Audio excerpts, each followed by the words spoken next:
I know that I've been a little bit all over the place with my content lately, but just bear with me here. Even though Pokemon arguably had a larger cultural impact on my generation, for some reason Yu-Gi-Oh! Always resonated with me on a level that Pokemon never did. Maybe it's because I was also a huge Magic the Gathering nerd, so the idea of playing a collectible card game on a holographic playing field where your cards turned into real 3D objects that fought each other really captured my imagination. There's also something about the drama that I just kind of find endearing.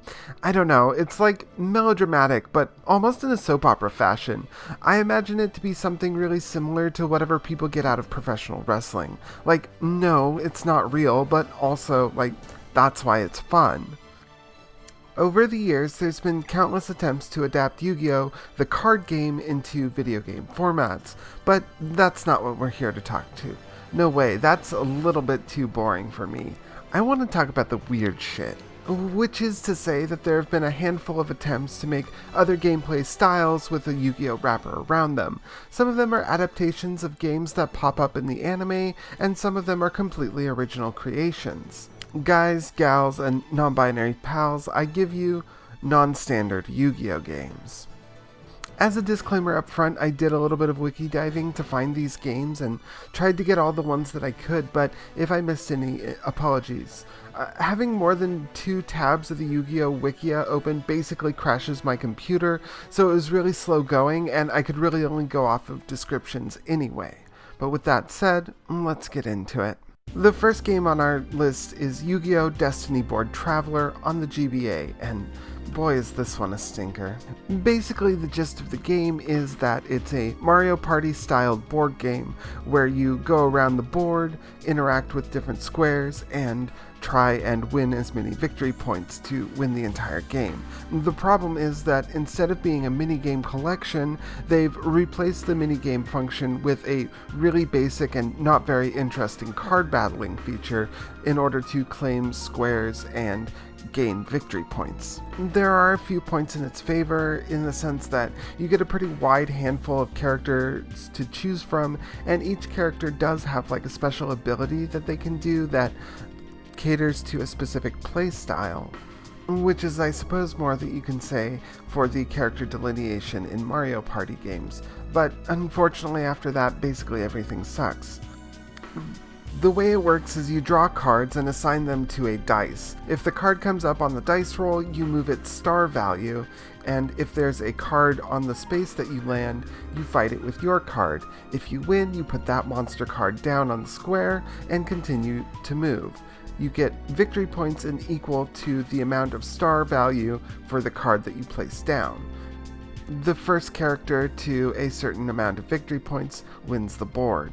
The most frustrating thing I found about this game is it really doesn't go into any detail about how to play the game in the game itself. And I know that this is typical for older games, and obviously this game would have come with a manual that would have explained the flow of game, hopefully, but not having that with me when I tried to play it made it very confusing and hard to interact with. Also, in the card battles, it's not a matter of just matching up values against each other. There's also a certain amount of randomness and dice roll involved also, which means that even if you come up against a monster with a stronger attack value than their defense value, you aren't always guaranteed a win.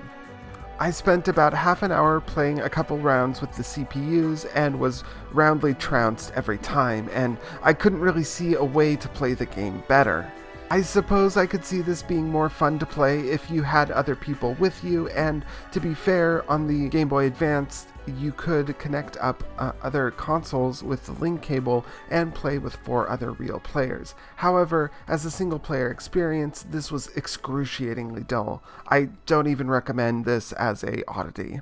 Luckily, the next entry in our list is Yu-Gi-Oh! Dungeon Dice Monsters, which is an adaptation of a in-anime board game that is sort of parallel to Duel Monsters. Essentially, it takes the concept of Duel Monsters and turns it into a tactical board game. It's kind of complex, and I don't want to waste a lot of time talking through the mechanics, so we'll kind of breeze through things here. Basically, the way it works is you roll dice with certain crests on it. What dice is in your dice pool is determined by what monsters you take into each match. There are 4 different crests that will come up on a dice, that is, attack, defense, magic, and summoning crests. In order to take actions in games, you have to spend crests of corresponding types, with the exception of summoning crests that actually let you play monsters. When you summon a monster, you lay down physical tracks that stretch from one end of the board to the other, allowing your monsters to make their way to the end where your goal is to kill the opponent's summoner. It's an interesting little game, and I enjoyed my time with it. It took a second or two to get hang of what I was actually supposed to be doing, but once I had, it was really cool. This is another game that doesn't have any sort of tutorial mechanic, and really I only had a vague idea of what I was supposed to be doing in the first place because I was familiar with the episode of the anime that the game debuts in. Obviously, this is another case where having the manual that comes along with the game would go a long way to explain how you're actually supposed to be playing it in the first place. The major drawback I ran into is it's really RNG heavy to make the whole game run, which means that you might be in an advantageous position but still lose the game because you just can't get the right crest that you need to deal the final blow. While you do store up attack, defense, and special magic crests, you don't stock summoning crests, which means that you're only ever able to summon a monster if you get the exact roll that you need to summon that monster, and that can really slow down or stretch out the pace of the game. Overall, I think it's a pretty interesting little game, and it's a cool attempt to adapt what was in the anime into an actual functioning game. While I think personally it's a little bit too slow-paced for it to really hold my attention long-term, it might be interesting for those of you who are fans of the anime or just want to see a Yu-Gi-Oh style board game play out. And now we get into the weird one. Yu-Gi-Oh! Duelists of the Roses on PS2 has got to be one of the strangest elevator pitches that I've ever seen for a game. Essentially, it's an adaptation of the real-life historical War of the Roses that happened in England, but with a bunch of Yu-Gi-Oh! Characters taking the place of real historical figures. Also, instead of fighting with real soldiers, everyone just battles with dual monster cards, because, why not?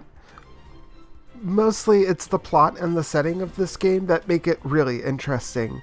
Gameplay-wise though, it's another attempt to make Yu-Gi-Oh! Into a tactical strategy game.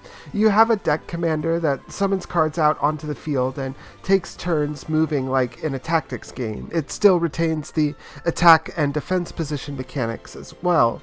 The objective is still to deplete enemy commanders' life points, and this is done either in typical fashion by winning card battles or by attacking the commander directly. One thing I will say in favor of this game is it does have an actual tutorial section that explains the game mechanics in really good detail. However, the game itself is punishingly difficult. I don't know if maybe I just started with a really weak starting deck, but I couldn't even get past the first 2 starting duels. Maybe interesting if you're a crunchy tactics nerd, but even for me, it was far too difficult to make any actual progress. Still, despite that, it is worth looking at even just the opening sequence, just to see how batshit insane it is. You have characters like Yugioh saying, "Oh, I'm the Prince of York, but that's too long of a title, so everyone just calls me Yugi." Like, who even came up with this stuff? Anyway, like I said, it was a little bit too difficult for me to really play enjoyably, so probably give this one a pass also. The second PS2 game that we're looking at is Capsule Monster Coliseum, which I believe is also a game that is based on one of the story arcs from the anime. And hey, would you look at that? They actually made a good game this time, or at least a playable one. This one is kind of similar to Duelists of the Roses, except it takes more of a Warhammer format than a Final Fantasy Tactics one, which is to say that you start each match with a loadout of units that you spend points per turn to deploy. There's a very strong elemental strength and weakness mechanic here at play, and it seems like that from the one board that I played, taking advantage of the various elemental effects is really important. Out of all the games that I played for this video, this was the only one that was fully voice acted, and it seems like they got all of the anime voice actors to do the voices in the game. I knew you wouldn't have prepared anything. You're always so impatient. Which is always fun to see, lends a certain air of legitimacy to the whole affair. The last game I want to look at is Falsebound Kingdom on the GameCube. Continuing the series of What if Yu-Gi-Oh was X type of game, this game asks the question, what if Yu-Gi-Oh was an Ogre Battle clone? And honestly, it works pretty well. Like the other mainline Ogre Battle titles, this is a real-time strategy game where you command a certain amount of armies per battle, each made up of 3 different duel monsters. Battles proceed in a turn-based fashion where your monsters take turn bashing their monsters.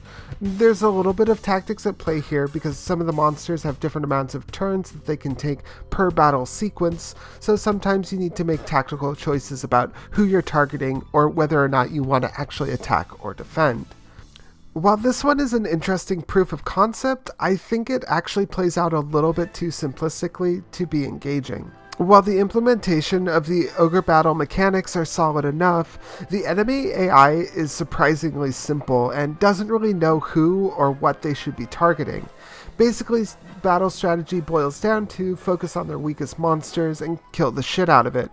Do that over and over while using potions to heal. There is a small amount of resource management in terms of being able to buy items that you can equip to your monsters, as well as managing resources for deploying units and upgrading towns to have various different features, but this doesn't really do a whole lot to add very much complexity to the overall game. I think another thing that this suffers from is it just moves really slowly. There's no way to speed up or slow down the flow of game time, so any way you slice it, you're still going to be looking at your characters moving across mostly empty and uninteresting battlefields in order to get to the next thing that they're supposed to be doing. Also, as a small side note, for some reason, Falsebound Kingdom, the totally legitimate, not at all emulated copy that I played, had this really weird thing where it would constantly switch aspect ratio in the middle of battle scenes. I'm not really sure why that happened because it's not a thing that I've run into ever before with any other games, but it was pretty distracting and honestly made it a little hard to focus on and look at the game. And that's all I have for you today. I did want to mention really quick that I know that there's like a Mario Kart style game called Wheelie Breakers on the Wii, but I had a really hard time getting it to run at all because I don't have a Wii or Wiimotes, and it doesn't seem to be compatible with the normal GameCube controller on the Wii. So unfortunately, I wasn't able to play that one for myself, but looking at some footage from some other YouTube channels, it seems interesting, but again, not fun enough to really go out of your way to play. Out of all the games that I played for this video, I really only think that Capsule Coliseum is worth checking out. Maybe Falsebound Kingdom, just because it's a specific type of game and there aren't a lot of Ogre Battle likes out there, but honestly I feel like you're probably just better off playing an actual Ogre Battle game than fooling around with the Yu-Gi-Oh knockoff. Even though I didn't really find any winners this time around, I think this kind of thing is always so interesting to see, and in a way I wish that more developers were a little bit more gutsy when they were trying to make their product adaptations, because you really come out with some interesting ideas, even if they're mostly flops. But thank you as always for joining me on another topic that probably nobody cares about. I will see you in the next video. But until then, I love you all very much, and I hope you're doing okay.